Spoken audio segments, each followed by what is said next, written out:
Hello everyone, మీకు ఇప్పుడు YouTube లో ఎలా ఫేమస్ అవ్వాలో ఒక 2 క్లిప్స్ చూపిస్తాను. ఇది మీరు ఖచ్చితంగా చూసే ఉంటారు, కానీ ఇంకొకసారి చూడండి. Join in what the fuck man जो भाई साहब ये सारे अपने पॉडकास्ट के रिजेक्टेड क्वेश्चंस है।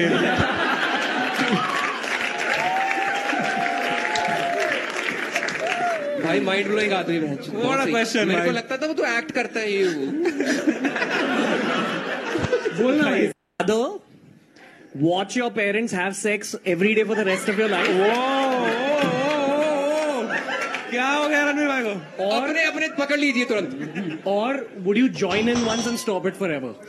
Join in what the fuck man जो ఒంటరిగా ఉన్నప్పుడు ఎవరితో డాష్ డాష్ చేయడానికి ఇష్టపడతారు? ఏం మాట్లాడతాడు నువ్వు? సో మీకు అర్థమైంది కదా, ఈ పాటికే యూట్యూబ్ లో ఫేమస్ అవ్వాలంటే ఫస్ట్ ఎయిదర్ బూతులు తిట్టాలి, లేదంటే ఎవరైనా కాంట్రవర్సీ చేసుకోవాలి, లేదంటే ఆల్రెడీ ఫేమస్ అయిన వాళ్ళ మీద ఇంకో 4 మాటలు ఎక్కువ తిట్టాలి. సరే, అది ఎన్ని పక్కన పెట్టేస్తే, కనీసం వేరే వాళ్ళని తిట్టడం కూడా తప్పు అనుకుంటే అది వేరే పక్కన పెట్టేస్తే, మీరు 2 క్లిప్స్ గమనించినట్లయితే రెండిట్లో ఫస్ట్ ఇంకా దారుణం. ఇదే రణవీర్ ఇంత పెద్ద కాంట్రవర్సీ అయింది, హడావిడి చేశారు, మీడియాలో జైల్లో పెట్టారు ఒక 2 days. ఎందుకంటే మనోడు బాగా రిచ్ కాబట్టి, ఆబ్వియస్లీ ఇండియా తెలిసిందే కాబట్టి విత్ ఇన్ 1 week మనోడు హ్యాపీ బయటకు వచ్చి మళ్ళీ యూట్యూబ్ చేసుకుంటున్నాడు. Same thing goes for almost చాలా ఫేమస్ యూట్యూబర్స్. చాలా మంది ఫేమస్ మన తెలుగులో ఎస్పెషల్లీ, ఒక పేరు నేను చెప్పకూడదు కానీ, ఒక వ్యక్తి పోస్కో యాక్ట్ లో అరెస్ట్ అయ్యాడు, గుర్తుందా? 2 years బ్యాక్. వాడు కూడా వచ్చి ఇప్పుడు రీల్స్ చేసుకుంటున్నాడు. ఇట్లా ప్రతి ఒక్కళ్ళు మీడియాలో ఒక రోజు అరెస్ట్ అయిపోయి మళ్ళీ ఒక 3 months తర్వాత వచ్చి రీల్స్ చేసుకుంటామంటే ఏంటి దీని మీనింగ్? అంటే ఎలాంటి ఇంపాక్ట్ ఇస్తున్నారు మీరు? సో ఇదన్నీ చాలా పెద్ద టాపిక్స్ అండి. కానీ నేను మన గవర్నమెంట్ నుంచి నేను మాట్లాడలేదు కానీ నాకు అనవసరము.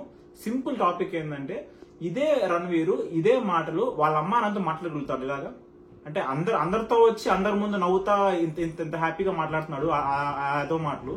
ఇదే మాటలు వాళ్ళ అమ్మ నాన్నతో ఎందుకు మాట్లాడు? ఎందుకంటే చెప్పుకుని కొడతారు కాబట్టి. సరే, వాడిని పక్కన పెట్టేద్దాం, వాడంటే ఒక వెధవ. ఇప్పుడు ఇంక 2వ క్లిప్ ఉంది, తేజస్విని.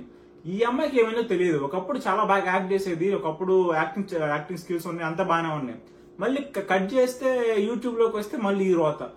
నాకు ఎప్పటికీ అర్థం కావట్లేదు, ఎందుకు అందరూ బూతులు ఎంకరేజ్ చేస్తున్నారు? అంటే మీ అందరికీ మాత్రం మంచి సమాజం కావాలి, అంతా మంచిగా ఉండాలి, కానీ మీరు మాత్రం మంచిగా ఉండరు. ఎప్పుడు ఒకటి గుర్తుపెట్టుకోండి, చెత్త మీద రాస్తే మన మీద ఆ చెత్త పడేది. సో ఆ చెత్త మీరు ఎవరికి క్లీన్ చేయాలిగా. కనీసం అట్లీస్ట్ ఇగ్నోర్ చేయండి. మీరేం రియాక్ట్ అవ్వాల్సిన పని లేదు ఇట్లాంటి వీడియోస్కి, ఎందుకంటే ఇట్లాంటి అందరూ 90% ఇలాగే ఉన్నారు కాబట్టి. అట్లీస్ట్ ట్రై టు ఇగ్నోర్ ఇలాంటి చెత్త వీడియోస్ ని. Try to ignore.